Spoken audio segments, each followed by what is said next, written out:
nafarana avokoa ny mpiasan'ny CNTMAD manerana Madagasikara zany dia complet zany ny mpiasan'ny CNTMAD eto Andohany ngamba fisika jiaby ny tsitsona zany avy amin'ny tena misy any ny Andohany ihany koa dia fotoana nafana zany namaozy mitodika sy fijerevana fanampampiarana zany ny viny ho amin'ny tontona sy ny fitsinana ity dia tapatsahitana moa zany zavabita teo amin'ny lafiny ara-piakapolitika teo amin'ny fitantanana amin'ny akabeany na teo amin'ny ataontsika hoe politika zany fanampariana CNTMAD tanosy dia ny rahanjery miaraka tamin'ny mpiasan'ny CNTMAD teo dia azo lazaina hoe nahafapo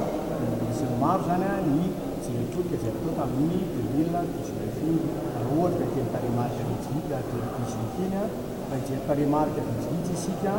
dia hita zany fa ny tombo any amin'ny efatra na dimy any ny isan'ny CNTMAD miorona zany tanosy ary jeritsika ny fanadinana natao teo dia azo lazaina hoe tsara ny vokatra satria ny tombo akizy afa-panadinana marika zany indicateur na hoe marika zany ahitana ny kalitao ny fampianarana satria azo lazaina fa mitombo zany ny akizy manam-pahaizana eto amin'ny tany misy firenena dia manarak'izay moa zany dia mijerevana ihany koa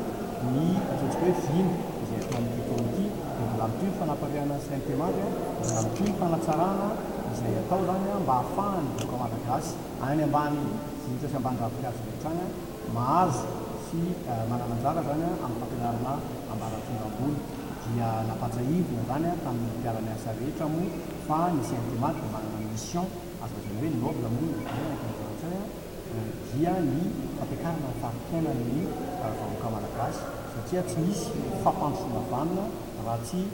manam-pahaizana ny vahoaka ao aminy izay ngambany ny zavatra atao dia misy moa zany ny fitirizan'ny lanonana dia ny fiarahana sakafo sy ny fiarahana mekanika zany